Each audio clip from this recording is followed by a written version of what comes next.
sore. Semangat pagi. Oke, terima kasih. Saya kembali ke experience. Jadi saya masuk PTPN pada waktu itu memang PTPN 3 di Medan tahun 2000. Saya waktu itu baru tamat kuliah, langsung masuk ya kalau misalnya seumuran lah dengan kondisi sekarang. Dan pada saat itu dalam 1 tahun saya masuk, PTPN 3 itu melakukan transformasi bisnis. Ya, semua berubah. Struktur gaji berubah. Dari situ kita juga nyusun SOP, di situ kita nyusun sistem reward and punishment mulai ditegakkan, banyak itu yang dikenakan sanksi. Di dalam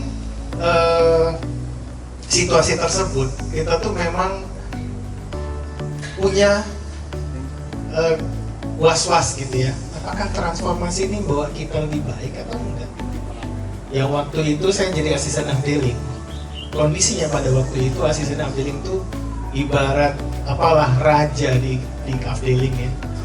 Mungkin di sini juga, di situ tuh waktu itu zaman itu saya bilang zaman jahiliyah. Asisten itu di rumahnya ada pembantu, ada tukang taman, tukang kebun kan tukang taman lah. Nah akhirnya itu semua dirubah. Tidak boleh lagi ada tenaga-tenaga yang tidak efektif. Kita lakukan penataan ulang. Ya beberapa memang rekan-rekan asisten yang terbiasa mungkin dengan hidup saya mulailah goyang gitu ya. Tapi pelan-pelan ini perbaikan ini terus kita lakukan, dan apa sekarang hasilnya?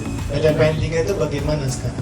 PTPN 3 itu kalau dibilang sekarang, kalau kami rekan-rekan di angkatan 2000 yang kami masuk, PTPN 3 itu kayak autopilot, semuanya udah jalan karena sistemnya udah ada ya, otomatis gitu. Semua orang udah tahu tanggung jawabnya apa, sudah tahu bagaimana dia harus berbuat, semuanya jalan. Jadi kalau di sana itu direktur SCVP itu tinggal mengarahkan apa sih perbaikan yang kedepannya untuk beyondnya lagi gitu. Nah ini sebenarnya yang ingin saya sampaikan kepada adik-adik semua, bahwa di dalam melakukan perubahan itu ditentukan oleh beberapa faktor. Pertama adalah kesadaran kita, posisi kita saat ini. Bagaimana posisi PTPN 9 saat ini? Kita sadari posisi kita saat ini dan kita tentukan alasan kita untuk berubah. Kita harus bisa lebih efisien. Ke depan, Pak Tio sering bilang itu kita beyond plantation. Tadi pagi di videonya diputarin, beyond plantation ya. Artinya kita punya bisnis perkebunan, sambil kita juga merambah nih bisnis di luar perkebunan. Kita udah mulai dengan adanya kawasan industri terpadu Batang. Kita sudah launching tadi pagi unit usaha Nawakarya. Apa ini? Ini adalah langkah awal kita. Satu langkah untuk ribuan langkah ke depan. Ya, kita harus bangun optimisme ini.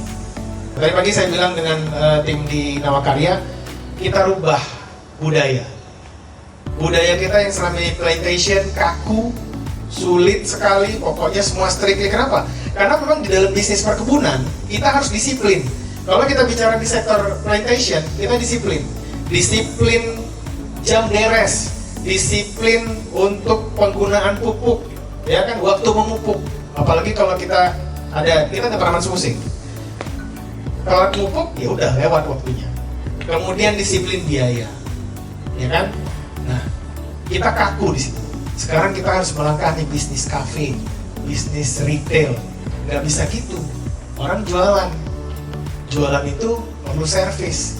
Jadi saya sampaikan tadi gambarannya experience sebagai bergabung pada waktu itu di PTPN 3 itu menghadapi perubahan. Dan saya orang tanaman, tapi lebih banyak di pengembangan. Kenapa? Karena memang saya suka perubahan, pengen sesuatu yang baru. Saya kira itu semangatnya milenial sebenarnya. Sehingga waktu itu saya ambil yaudah saya ambil. Pada saat rekan-rekan yang lain nggak mau ditugaskan ke holding, saya menawarkan diri ke holding. Pengen saya tahu gimana sih di sana. Setelah ngerasain di holding, oh begini, ya kan? Dan sekarang saya ditugaskan di sini. Jadi overview-nya bisa lebih luas. Nah, saya harapkan juga ada di seperti itu. Kita juga nanti akan punya program bagaimana meng-coaching adik-adik semua, kemudian bagaimana memberdayakan para milenial ini, karena merupakan satu KPI buat Bob juga. Jadi kepada adik-adik semua kami harapkan juga kita bangun masa depan PTPN 9 ini bersama, kasih masukan, ikut berpartisipasi, jangan hanya diam, dan satu lagi punya harapan dan cita-cita kita sama.